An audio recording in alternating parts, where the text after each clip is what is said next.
Welcome to The Deep Dive. We're here to, well, cut through the noise for you. And today we've got a pretty big question on the table. Is Canada really facing some kind of scorched earth scenario? We've got a stack of sources here, articles, research notes talking about, record immigration, costs going up, and provinces wanting more independence. Sounds pretty dramatic, doesn't it? But what are the facts? What are the trends really telling us about where Canada might be headed in, say, the next 6 to 8 months? So our mission today is to unpack all that. We'll look at the data, the shifting dynamics between Ottawa and the provinces, and crucially, we want to understand how these deep perceptions of fairness, or maybe unfairness, are shaping national unity. We really want to give you a clear, informed picture. Exactly. And to set the stage, we'll be exploring a few key things. The big demographic shifts happening in Canada, the economic pressures that are creating, real challenges for people, and this rising tide of sort of regional self-determination, this push for autonomy. These aren't separate things, you see. It's how they interact that's key to understanding what's going on. Okay, let's unpack this then. Let's start with the hard numbers, immigration and cost of living. So last year, 2024, Canada brought in a record 483,000 permanent residents. It's a huge number. But what's really interesting, I think, is the plan now. The targets are actually going down. It drops to 395,000 this year, 2025, then 380,000 in 2026, and 365,000 in 2027. So that's a definite policy shift. A clear tapering off, yeah. And then housing and rent. Okay, so remember that triple-digit rent inflation they've had 2022, 2024? Well, rents have eased off a tiny bit, and then this is but they're still, 5 to 12% higher than just 3 years ago?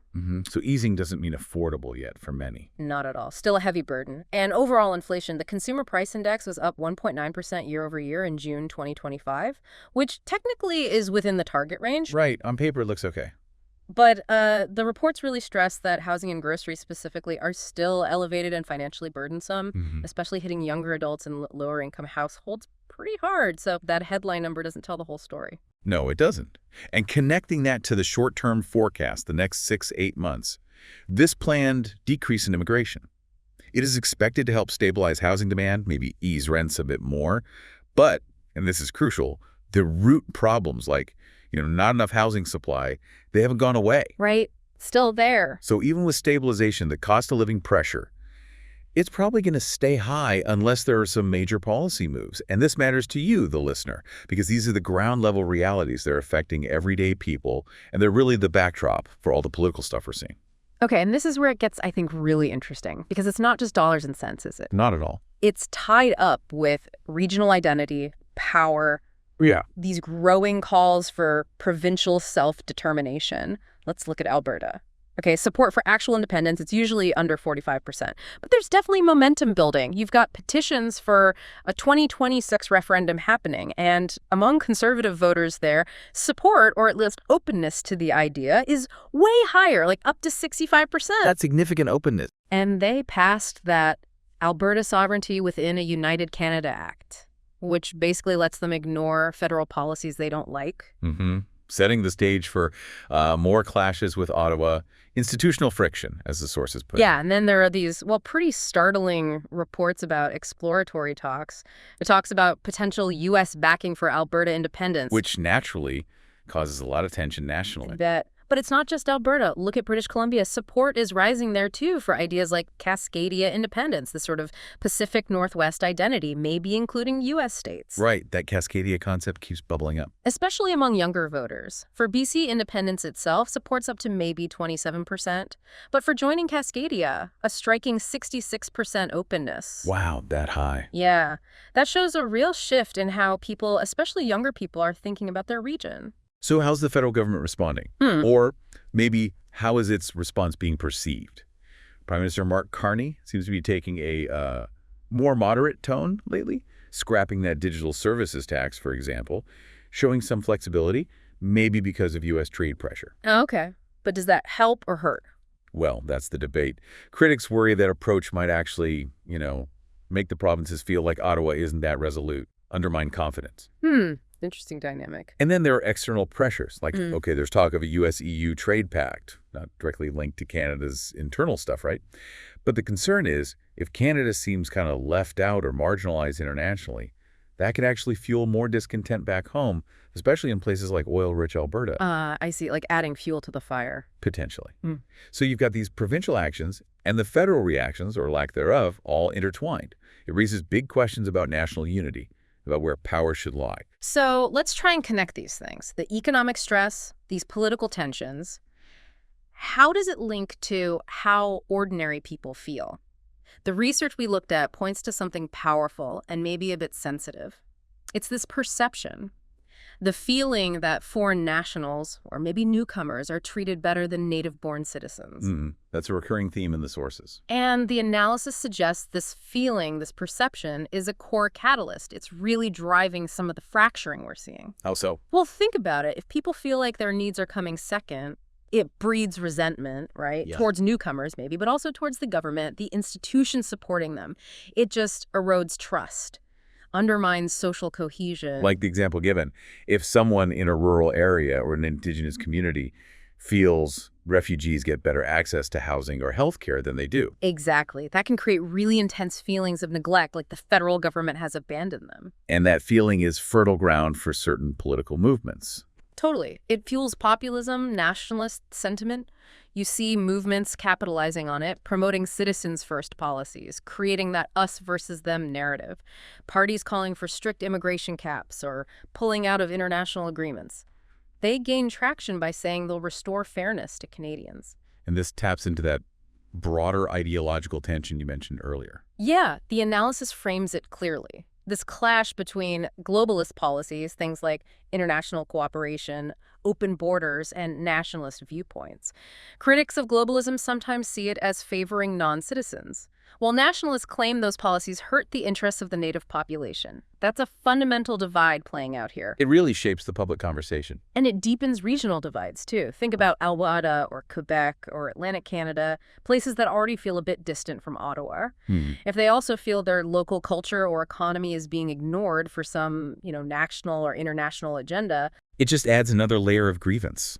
Like the Alberta example again, frustration over energy policy gets worse if people also believe federal money flows more easily to immigrants than to, say, Alberta's own infrastructure. And what about multiculturalism? Canada's big on that.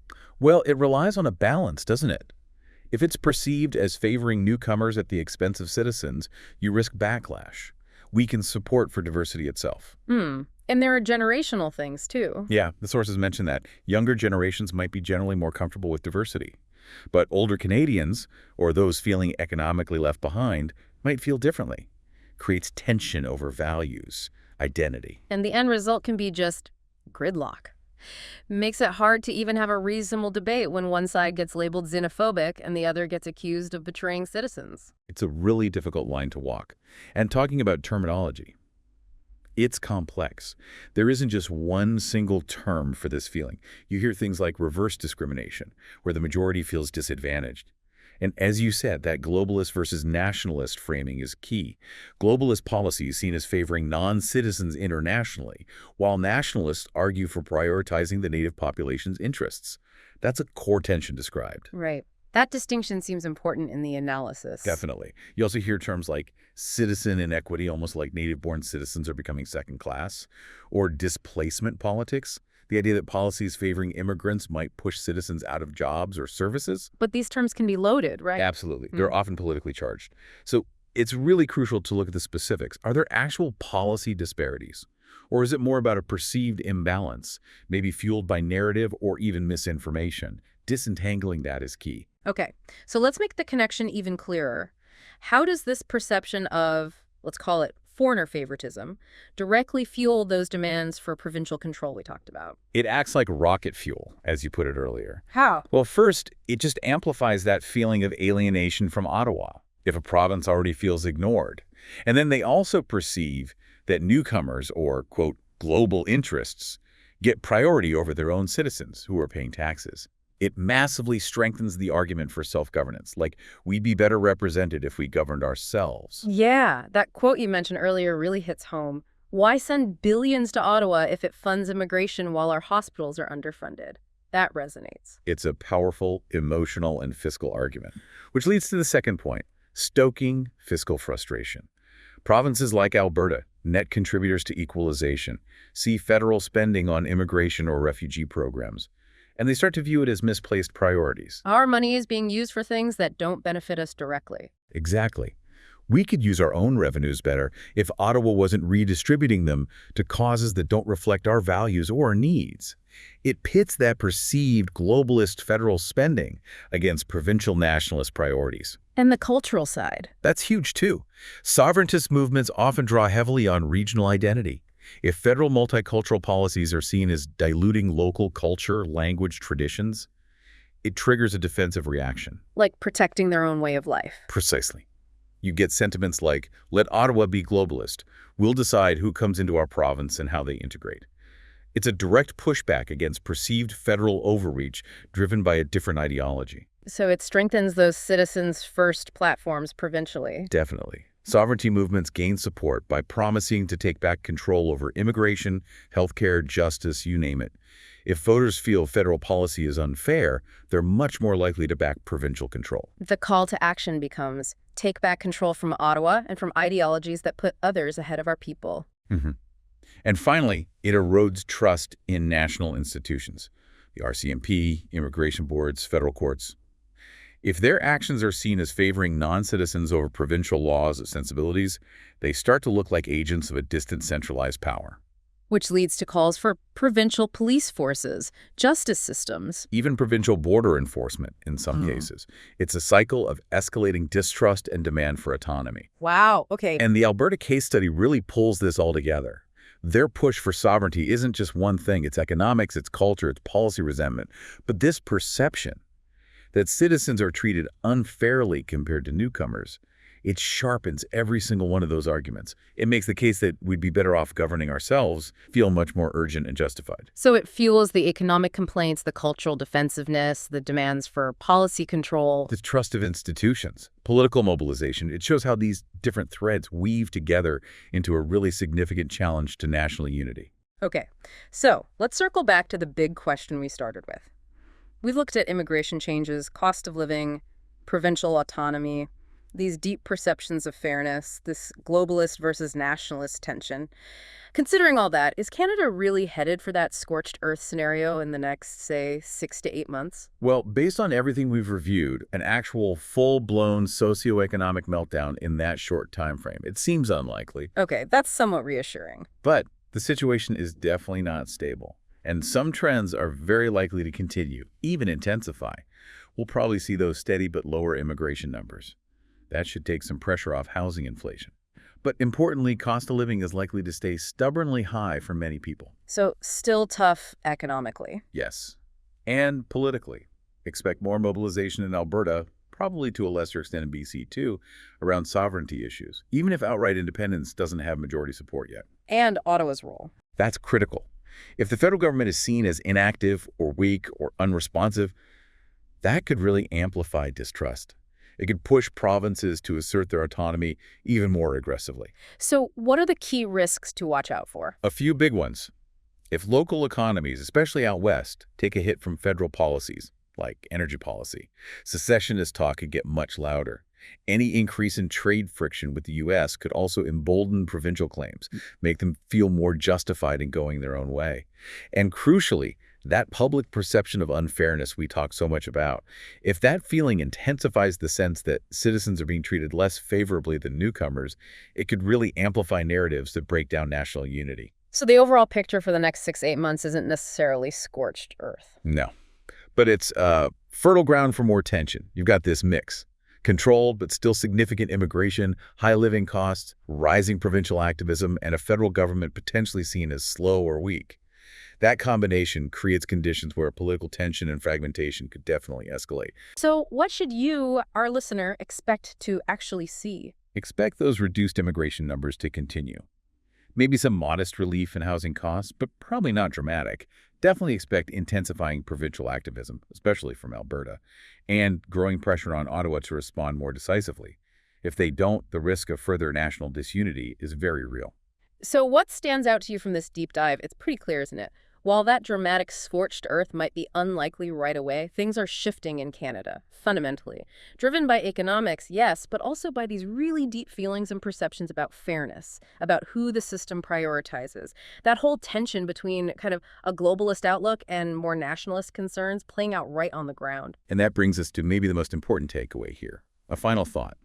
In a diverse democracy like Canada, perceived fairness can be just as powerful, just as impactful, as actual fairness. If enough citizens believe the system favors others, even if that belief isn't entirely accurate, the fabric of national unity can really start to fray. Especially, and this is key, when leaders don't communicate effectively or fail to address those concerns head-on. That's a powerful point. Perceived fairness matters just as much. It really makes you think, how might these same dynamics play out in other diverse countries? Something to mull over. Thanks for diving deep with us today.